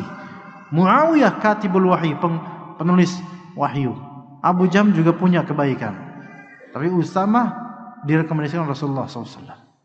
Karena melihat kamu lebih cocok dengan Usama bin Zaid. Karena Rasulullah tidak hanya mempertimbangkan soal fadilah dan keutamaan lain, tapi ini kan rumah tangga. Rumah tangga, Usama bin Zaid lebih cocok. Coba sama dia. Ya. Fakarihtuhu. Apa kata Fatimah? Aku membencinya. Aku tidak suka. Dengan pilihan Rasulullah enggak suka. Bukan karena enggak suka dengan perbuatan Rasulullah memilihkannya buat dia, bukan, tapi enggak suka sama Usama bin Zaid. Enggak ya Rasulullah, jangan sama dia lah. Enggak ya Rasulullah. Usama bin Zaid yang mungkin wallahu alam ya, kata sebagian bahwasanya Usama bin Zaid kulitnya tidak putih, tidak coklat, melainkan agak menuju hitam. Enggak, jangan. Fakari itu. Tapi Nabi SAW tegaskan, inkihi Usama bin Zaid. Kamu nikah sama Usama bin Zaid. Nikah. Ya udahlah. Fanakahtuhu, aku pun menikah karena mengikuti taat pada Rasulullah SAW. Faja'alallahu fi khaira, Allah berkati, Allah berikan kebaikan, waghtabattu bih, sampai orang-orang itu pada ngiri dengan mereka ini, dengan Fatimah binti Qais berpasangan dengan Usama bin Zaid ngiri karena rekomendasi Rasul. Karena langgeng ini juga menunjukkan bahwasanya perempuan itu bisa berubah perasaannya, ikhwan. Itu yang perlu antum pahami wahai para bapak ya, para pria. Perempuan bisa berubah. Yang tadi benci jadi suka. Antum datang ditolak. Enggak mas, maaf mas, udah ada yang booking gitu. Ya. Besoknya antum gigih, datang lagi. Bismillah. Dengan ketulusan yang sepenuhnya. Bisa diterima, bisa. Perempuan bisa berubah. Ya. Awalnya benci jadi suka, bisa. Dan ini juga menunjukkan bahwasanya tidak mesti perempuan itu ketika menikah sudah mencintai. Oke? Tidak mesti perempuan itu ketika menikah sudah mencintai suaminya, belum tentu. Bisa aja dia tuh biasa aja sama suaminya, tapi setelah nikah dia melihat suaminya baik, Masya Allah, baru dia cinta sama suaminya. Beda sama suami, beda sama laki-laki. Sebelum nikah itu biasanya sudah suka sama istrinya karena melihat fisiknya mungkin. Begitu ya. Nah, taib. Yang keempat, al-kafa'ah fil mal, sekufu dalam urusan harta. Kalau ada pertanyaan tolong segera dikesinikan ya. Sekufu dalam masalah harta. La tu'tabarul kafa'atu fil mal. Sekufu dalam masalah harta tidak menjadi pertimbangan dalam agama. Perempuan yang kaya raya betul-betul itu boleh menikah dengan laki-laki miskin, tidak masalah. Mungkin kan pertimbangan perempuan ini kan bukan di miskinnya dia, mungkin di ilmunya, bisa aja. Boleh jadi ini perempuan kok mau ya mau ustadz ini ya, karena dia ustadz. Kalau ustadz ini kere loh, karena dia ustadz. Mungkin perempuan ini mempertimbangkan ilmunya, bukan hartanya.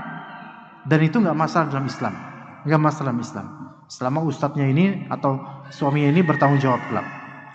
Kemudian berikutnya al-kafa'ah fi istina' wal hirfah, yaitu sekufu dari urusan dalam urusan apa? Apa tadi? Pekerjaan ya? Pekerjaan, status, jabatan dan semisalnya. Tidak wajib, tidak memerlukan syarat, enggak harus.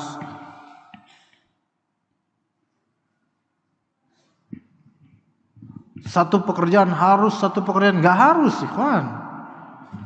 Pokoknya kalau dia ustazah, perempuan ini ustazah, harus sama ustaz? Enggak harus. Kan orang berilmu kan enggak cuma ustaz, atau orang yang soleh enggak cuma ustaz. Oke? Dia hafizah, ustazah, enggak boleh kecuali harus sama ustaz lulusan Madinah. Kalau enggak kayak gitu, enggak mau. Enggak dibolehin. Enggak, salah. Itu bukan standar yang benar. Tapi lihat keagamaan dari calon suaminya. Jadi nggak harus satu job, nggak harus satu profesi, nggak harus. Ya, itu bukan menjadi ibrah karena profesi itu tidak ada kaitannya nanti dengan kedepannya. Taib. Dan profesi itu tidak mencederai keagamaan seseorang kecuali profesi yang munkar seperti pemusik, pesulap. Ya, pesulap itu profesi yang buruk. Ya. Entah apapun warnanya, nggak boleh. Ya, apapun warnanya nggak boleh. Ya, karena fokusnya itu di masalah-masalah yang sebenarnya Islam itu menghindari itu. Walaupun dalam urusan membongkar, jazakallahu khairan atas pembongkarannya, tetapi tetap tidak boleh hal seperti itu.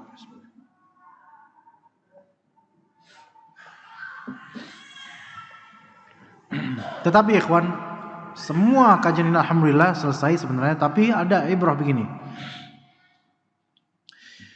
Ketika tinjauan harta, nasab dan kecantikan itu mendukung keharmonisan rumah tangga di masa depannya, maka Islam membolehkan meninjaunya. Ana ulangi. Ketika tinjauan kecantikan atau tinjauan fisik ya, harta dan keluarga itu mendukung keharmonisan rumah tangga ke depannya, maka Islam tidak menutup pintu akannya, alias tidak mengharamkannya, silahkan. Iya beneran ya, karena fisik juga kadang-kadang penting ya. Kemudian harta dan keluarga juga. Misal, kalau keluarga ini dua-duanya bermusuhan, ada yang mau berjodoh dia dari cabang keluarga itu, kalau diteruskan maka akan makin bermusuhan dan itu makin buruk madaratnya, maka boleh tinjau lagi ya, bisa. Jadi tinjauan kekeluargaan juga bisa, tapi bukan di zat keluarganya, melainkan di maslahat atau madaratnya. Bukan di zat keluarganya, di maslahat atau madaratnya ya. Keluarga di sini mencakup misalnya bapaknya siapa ya. Nah, dan kita jangan sampai berbuat zalim pada perempuan yang belum punya istri, belum punya suami atau tidak punya suami lagi, dengan mempertimbangkan siapa bapaknya dan kakeknya dan seterusnya. Oh, bapaknya dulu seorang apa? Misalnya bapaknya dulu pernah kena kasus lah gitu. Wah, kamu jangan nama itulah.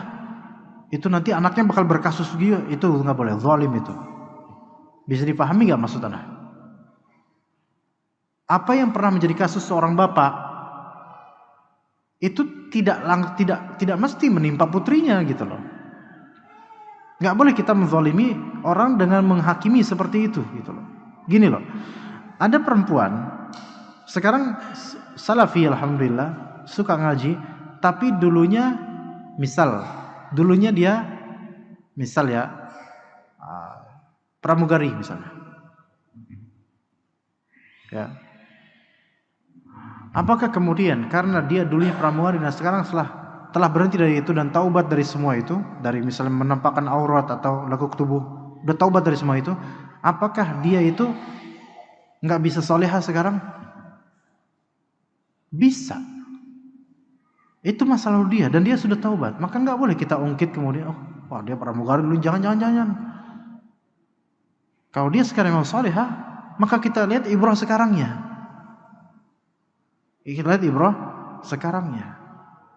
Ya, itu yang satu zat orang itu. Apalagi kalau misalnya cuman bapaknya dulunya kayak gini. Dulu bapaknya kayak dulunya. Udah taubat, enggak nyambung dengan anaknya insyaallah. Nah, dan ini kadang-kadang apa? Kadang-kadang jadi bahan pertimbangan berat bagi sebagian orang tua. Kamu jangan sama dia, nak.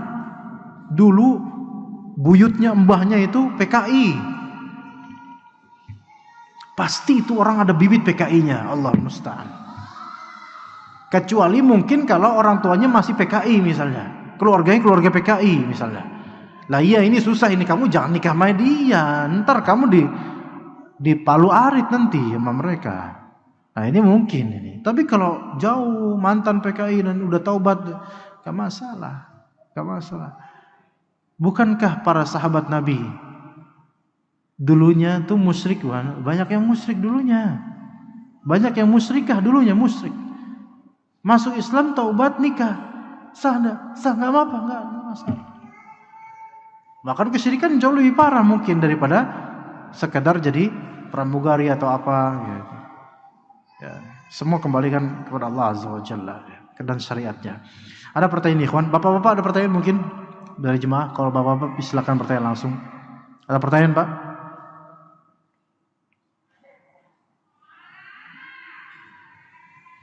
Ibu-ibu ada pertanyaan ibu-ibu?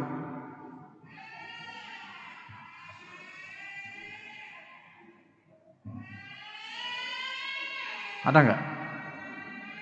Tidak ada. Ayo, fadhal. Waalaikumsalam warahmatullahi. Hah? Ketika apa?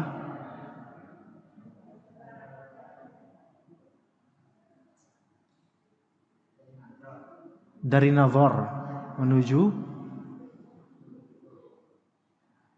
Anda nggak dengar, antum bisa pakai WhatsApp aja nggak? Nggak dengar. Dari nazar menuju apa? Kayak nazar. Lihat fisiknya.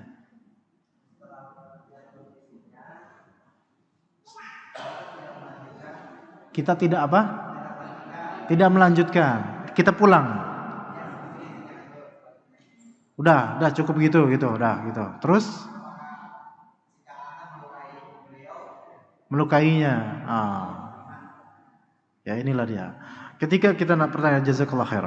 Ketika kita nih pria nazar, qadarullah kita kurang serak gitu, atau masih menjajak gitu kan, masih mungkin ada yang lain gitu.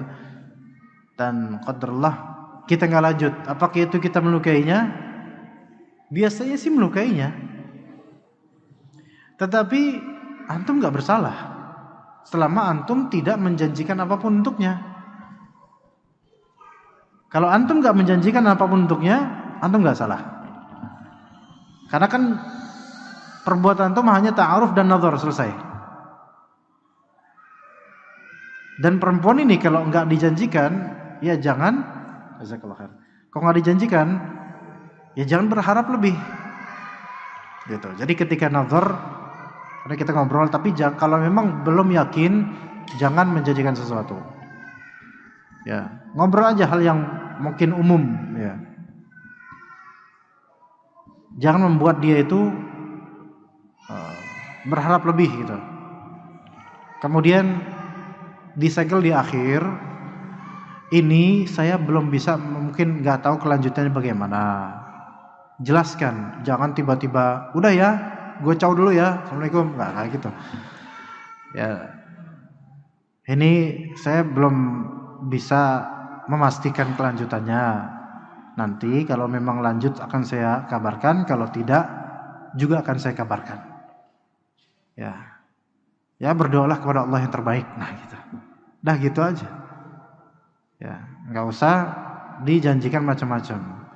Tunggu ya, aku akan datang lagi ke rumah ini. Gitu. Kalau kayak gitu mah, antum membesarkan harapannya dan menyakiti hatinya kalau antum nggak datang. Iya, begitu. Ya, jadi nggak masalah, insyaallah. Ya Pak, ya fadhal, ya Syekh.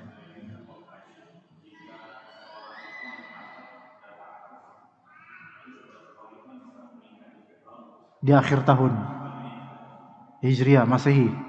Oke.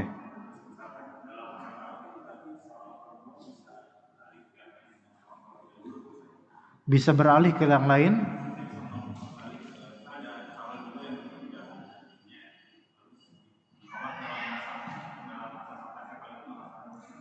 Ditolak, diubah gitu maksudnya. Oke. Jadi misalnya seorang ikhwan dan seorang akhwat sudah ta'aruf, nazar dan komitmen untuk nikah yuk nanti di akhir bulan, di akhir tahun, dan itu berarti udah dilamar kan? Secara syar'i sudah lamaran, karena sudah komitmen kan, sudah komitmen berarti sudah setuju dua-duanya, sudah menyatakan suka, pengen, dan calon istrinya juga pengen. Baik. Tapi di pertengahan perjalanan perempuan itu apa? Berubah pikiran. Berubah pikirannya ini karena apa dulu gitu loh. Nah, ini harus dikorek. Kalau berubah pikirannya karena ternyata ada ikhwan lain nikung, maka haram. Haram nikungnya. Tapi perempuan ini sah untuk berubah pikiran. Sah di sini maksudnya bukan boleh ya, tetap haram, tetapi dia memiliki hak untuk berubah pikiran. Cuman dia melakukan perbuatan yang haram karena menyetujui orang mau nikung. Gitu loh. Jadi gini, perempuan nih, Anda nggak pengen jadi posisi perempuan sebenarnya, tapi gini loh, perlu difahami keadaan perempuan ketika dikhitbah. Ya, perempuan ketika dikhitbah ada beberapa opsi. Khitbah ini dalam artian laki-laki menyatakan keinginannya untuk menikahinya. Walaupun mobil-mobil berlampu hazard nggak ada, ya. Laki-laki nyatakan, "Ukhti, saya ingin nikah sama kamu." Kalau perempuan ini ada pilihan sikap: 1 menerima, 2 menggantung, 3 menolak. Oke? 1 menerima. Kalau menerima ada konsekuensinya. 2 menggantung, 3 menolak. Oke? Ambil yang pertama dulu. Ini pahami baik-baik ya, kawan. Ini pahami baik-baik. Untuk ummahat juga nih. Mungkin ada yang belum menikah atau yang mau menikah ya. Ketika anti dilamar, diberitahu atau dinyatakan perasaan seseorang kepada anti, "Saya mau menikahi kamu." A. Menerima. Kalau menerima, maka tidak boleh ada pria lain yang menyatakan perasaannya, ya, kecuali dengan izin dari pelamar pertama, gitu. Kecuali izin dari pelamar pertama, maka si perempuan ini mungkin bisa bilang, "Mas, kalau misalnya nih ada yang naksir sama saya dan menyatakan ke saya, diizinkan nggak?" Kalau pelamar pertama bilang, "Ya silakan, saya legowo aja, kan kita belum suami istri," maka silakan masuk, halal, masuk sebagai pelamar, boleh. Dan itu perempuan tidak berdosa dengan itu. Tapi kalau misalnya pelamar pertama, "Enggak, saya nggak mengizinkan, saya sudah booking kamu sampai akhir tahun." Masya Allah, di booking sampai akhir tahun. Maka tidak boleh ada yang masuk, walaupun cuma menyatakan cinta, nggak boleh. Ya, nggak boleh yang masuk. Kalau ada yang berani masuk untuk menjanjinya, haram. Diterima juga sama dia, maka dia telah mengkhianati pelamar pertama, kan? Maka ini telah melakukan perbuatan haram. Tapi nanti kalau nikah sah. Sampai sini paham? Nah, ini yang komitmen berarti kan perempuannya sudah menerima, kan? Nah, itu gimana keadaannya? Ya gitu loh. Apakah pelamar pertama itu memang ridho?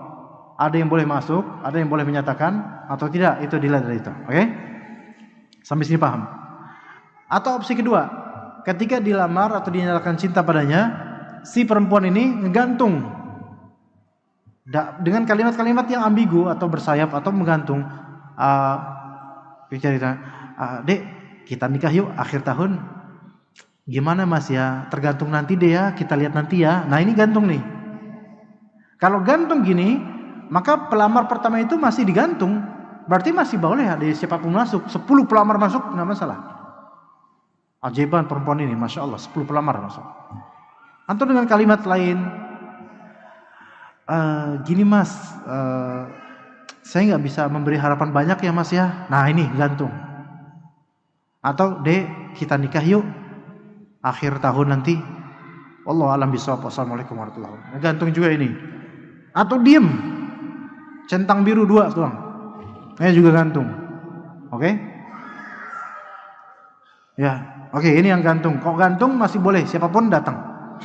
Yang ketiga, nolak. Dengan bahasa-bahasa dan sikap-sikap nolak. Maka ini jelas, "Dek, akhir tahun yuk kita nikah." "Najis lu." Nah, ini nolak. Ya, gitu. Ini nolak. Menyatakan najis, nggak mau, ya.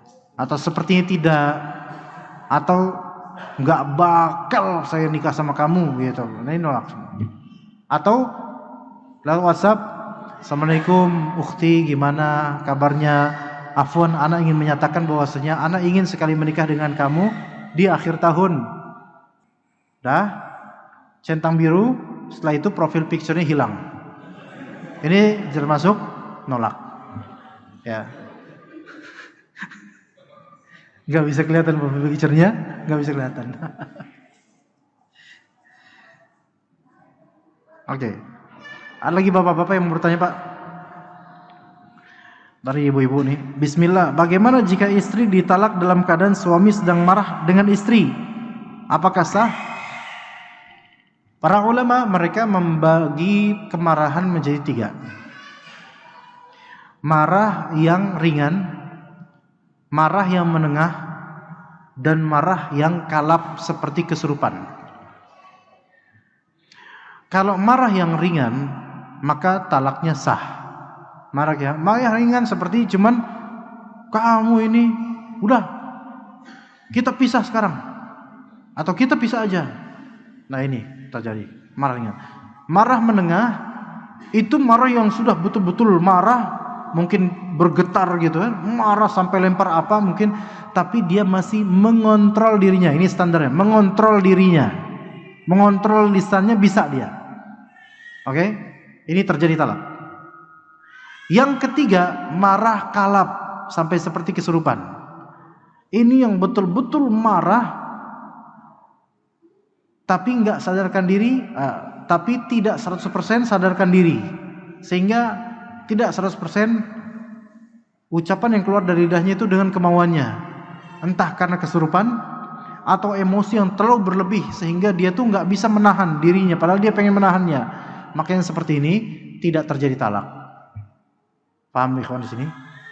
Tapi yang ketiga ini biasanya yang sudah kalap ya, yang dia udah berusaha menahan dirinya, udah baru menahan lisannya tapi kok keluar gitu. Makanya seperti ini nggak terjadi talak, gitu ya. Jadi ada 3. Adapun yang masih bisa mengontrol dirinya, sadar dan bisa mengontrol dirinya, bisa menahan sebenarnya, maka dia terjadi padanya talak. Bagaimana jika istri siap dipoligami namun suami belum siap? Jangan. Ya, jangan. Karena mungkin suami, tapi kenapa belum siap? Ini harus ditukar ini, suami jadi istri, istri jadi suami aja. Ya, kenapa belum siap? Di zaman sekarang perempuan banyak membutuhkan untuk dijadikan istri. Ya. Kalau istri siap dipoligami, suami belum siap, mungkin ada pertimbangan, ya. Mungkin istri ini suaminya pertimbangan dari segi harta belum cukup karena poligami butuh finansial yang kuat dan manajemen yang baik, ya. Kemudian tidak siap dari segi keadilan malam, karena poligami itu membutuhkan apa? Kita harus rela untuk meninggalkan waktu untuk anak-anak kandung kita. Siap nggak itu? Kalau belum siap, jangan. Walaupun istri mendukung, bahkan menjoroki ke jurang, jangan. Cepat-cepat deh mas, ya. Udah jangan begitu terus mas, cepat-cepat. Belum siap. Nah, kalau belum siapnya adalah karena itu semua, belum siap dari segi harta, finansial, manajemennya belum siap dari segi pembagian malam, pokoknya belum siap dari segi nafkah lahir batin, maka suami ini ya nggak masalah, ya udahlah, biarin aja. Tapi kalau belum siapnya ini, enggak disebabkan karena itu, maka kita katakan cemen ini. Ini cemen dan tidak bersyukur dengan pemberian Allah atas istri yang sangat baik, ya. Atau mungkin tidak siap, mohon maaf, dari segi hubungan seksual, karena menurut dirinya saya lemah, ya. Karena ini masuk dalam nafkah batin, ya. Ini ditinjau juga. Kamu kan tahu sayang, saya itu nggak begitu kuat gitu. Mohon maaf nih anak ngomong kayak gini. Tapi ini juga ilmu. Maka suami ini bagus kalau mempertimbangkan, khawatir nggak bisa menafkahi batin untuk kedua-duanya, karena mohon maaf, poligami membutuhkan dua-duanya, tiga-tiganya, empat-empatnya harus dinafkahi secara batin dengan baik sampai keduanya atau ketiganya atau keempatnya tercukupi dengan itu. Jangan cuma duit doang yang kuat, tapi kemampuan hubungan biologis lemah, jangan. Karena itu kan mempengaruhi stabilitas juga. Iya. Begitu. Maaf, kecuali kalau misalnya istri ini, mohon maaf, dia punya penyakit sehingga untuk dijima agak sulit, maka istri ini udah mas, nikah lagi. Karena mohon maaf, aku belum bisa seperti yang terbaik gitu. Maksudnya performaku menurun atau menua atau nggak bisa hamil lagi atau ada penyakit di kemaluanku dan seterusnya, maka suami ini yang normal boleh jadi karena khawatir zina dia bisa menjadi wajib untuk nikah lagi, apalagi istrinya udah mengizinkan. Karena kemana nanti dia akan meluruskan syahwatnya. Jadi kasus-kasus itu berbeda-beda ya kawan. Ya, jadi dipertimbangkan semua itu. Ahsanallahu ilaikum. Ustadz, izin bertanya, bagaimana dengan titel atau pendidikan? Apakah harus kufu dalam hal tersebut? Tidak. Tidak. Tetapi makanya ini perempuan yang punya gelar lebih sebenarnya tidak wajib dalam Islam. Cuman secara urf pertimbangkan lagi. Karena apa? Misalnya perempuannya gelarnya MA, ya, laki-lakinya gelarnya apa? Ya, STM, ya, marah sedikit lempar batu. Lah gimana? Ini nanti pertama dari segi ilmu mungkin domplang, jauh, ya. Kemudian dari segi pandangan orang, omongan yang gak enak. Walaupun tetap sah nikahnya. Hanya memang gini, laki-laki itu kan lebih sensitif ketika istrinya itu menghasilkan lebih banyak daripada dirinya. Jadi ini juga harus menjadi bahan pertimbangan. Ya. Tapi tidak semua kasus ya. Kadang pendidikan misalnya si akhwat ini lulusan pesantren. Ikhwannya ini yang nggak lulusan pesantren, cuman semangat ngaji belajar, ini nggak masalah insya Allah. Ya, memang ini lulusan pesantren, LC bahkan, ya, LC ya, perempuan LC ya. Laki-lakinya enggak LC, lulusan SMA. Maka apakah bisa? Selama laki-laki saleh bisa membimbing, bismillah, insya Allah. Iya. Karena banyak ikhwan atau akhwat yang mencari jodoh harus sama dari segi pendidikan.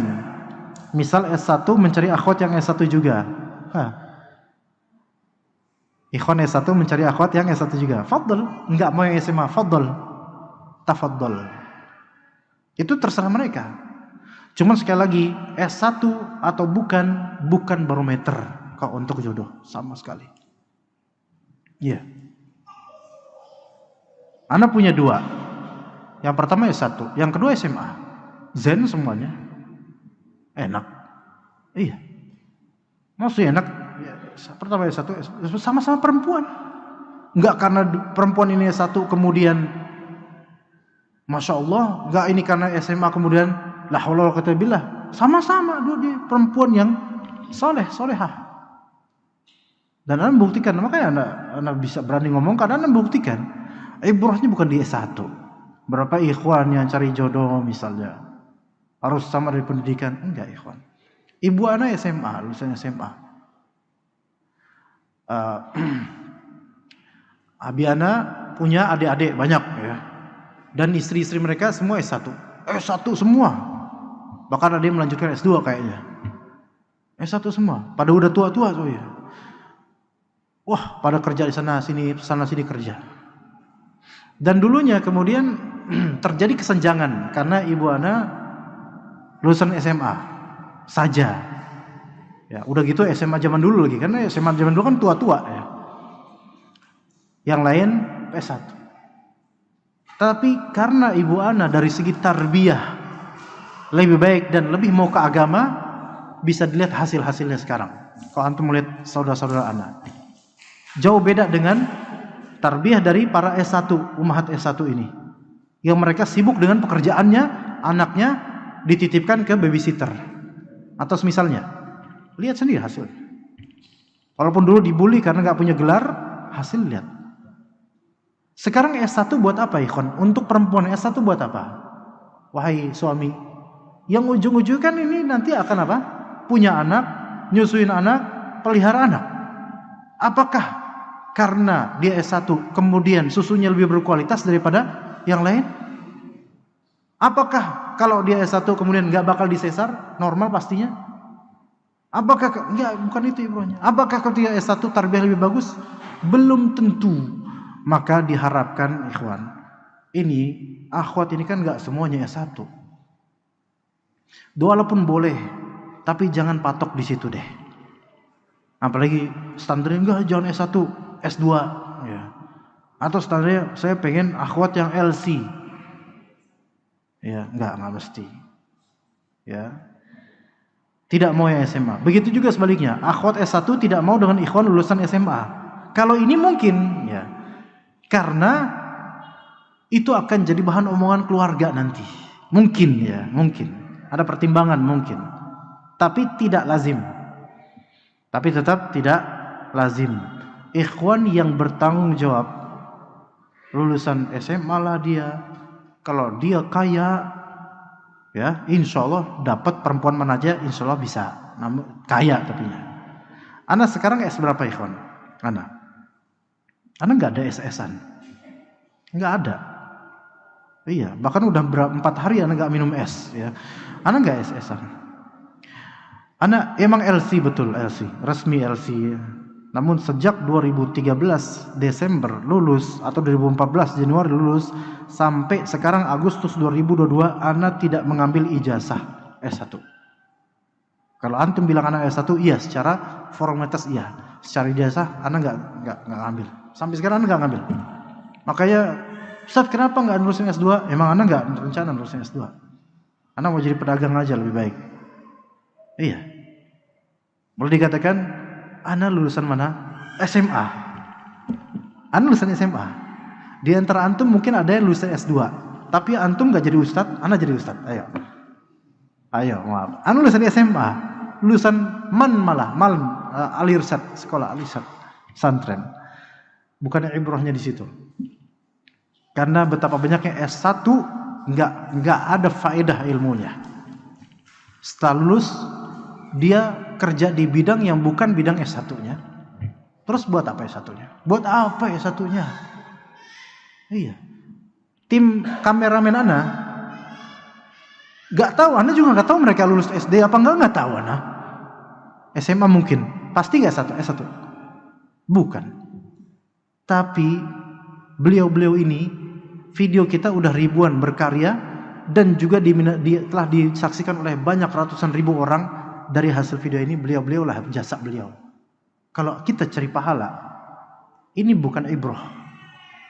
Tapi kalau kita cari pahala, ibrahnya adalah kita tuh mau beramal apa enggak gitu loh.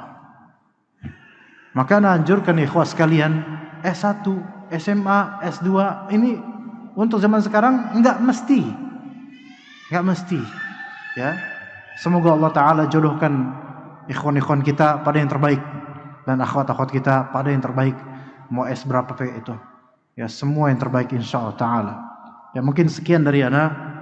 Barakallahu fikum jami'an. Rabbana hab lana min azwajina wa dhurriyyatina qurrata a'yun waj'alna lil muttaqina imama. Wassalatu wassalamu ala nabiyyina bil huda wa sallallahu ala nabiyyina Muhammad wa ala alihi wa sahbihi ajma'in. Subhanakallahumma bihamdika asyhadu an la ilaha illa anta astaghfiruka wa atubu ilaik. Assalamualaikum warahmatullahi wabarakatuh.